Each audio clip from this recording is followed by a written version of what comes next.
first off, we have Dr. Jim Barnett. So Jim did his PhD in 2016 at the University of Bristol and was a postdoctoral researcher at McGill before he came to McMaster as a postdoctoral fellow. Jim works on understanding visual ecology, and he specifically looks at how animals see and respond to color, as well as how animal coloration functions and evolves. So Jim, you can take it away. Okay, hi everyone. As Connie said, I'm Jim Barnett. I'm in the Psychology, Neuroscience and Behaviour department here at Mac. And I work on visual ecology, but today I'm going to be talking about animal transparency. So most of my work is looking at animal colours, and I'm sure we're all aware that animals use colours for a huge range of different functions. They can use it for camouflage to avoid being spotted, warning signals that tell their predators to stay away, mate choice, to attract mates or intimidate their rivals, and for non-visual purposes such as thermoregulation and protection from ultraviolet light. So color has a lot of functions, but what about a lack of color? Why are some animals transparent? Well, it seems intuitive to say that transparency must be a form of camouflage. But to truly understand camouflage, we need to recognize that it's not just one thing, it's actually a whole host of various different strategies.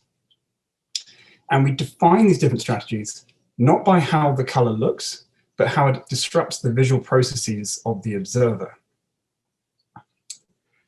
So there's lots of different types. One of the most common is called background matching.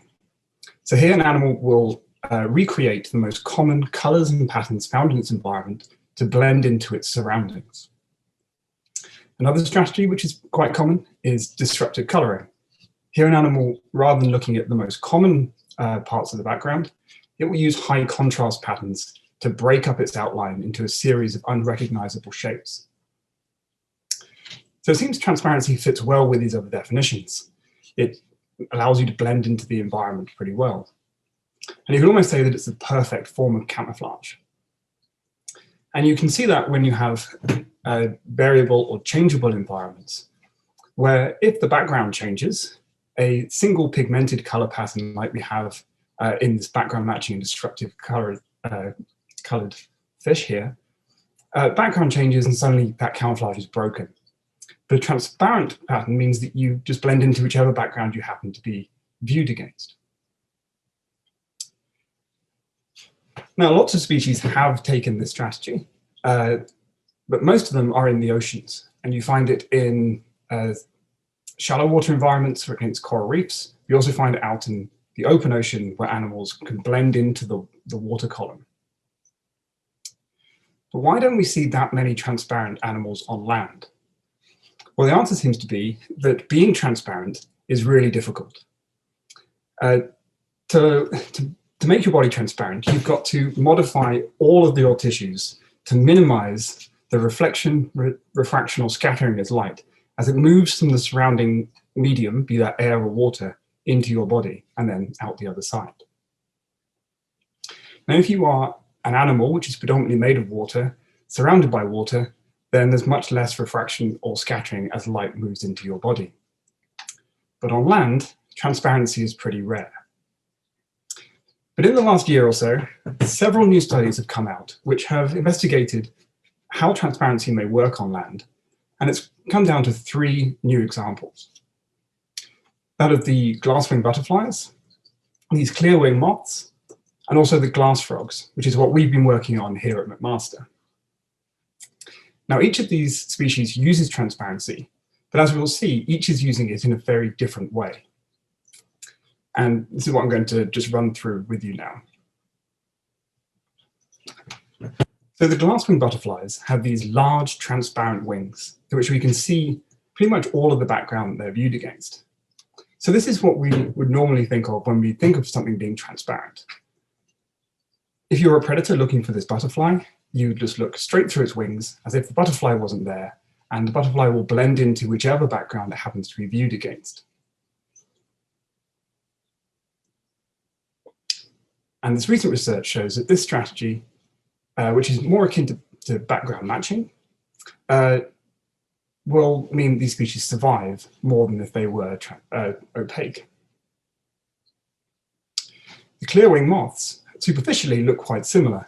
They also have these panels of transparent membranes on their wings. But you can see some key differences in how this transparency is arranged.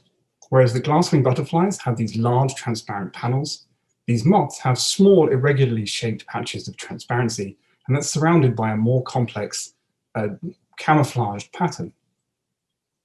So what's happening here is that rather than looking straight through the moth and not seeing it at all, those transparent panels will allow parts of the moth to blend into certain parts of the background, and the camouflage pattern will blend into other parts. And this differential blending breaks up that moth's outline into a series of unrecognizable features, again, similar to disruptive camouflage. And this allows them to survive better. And finally, what about the glass frogs?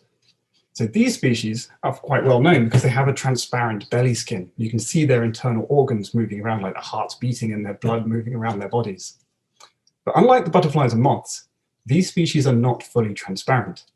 Their dorsal surface, their backs, has this sparse green pigmentation, which means that you can't see all the way through the frog. Now, this green pigmentation is a good form of camouflage for a frog, as they live on leaves up in the rainforest canopy, and they'll be able to blend in.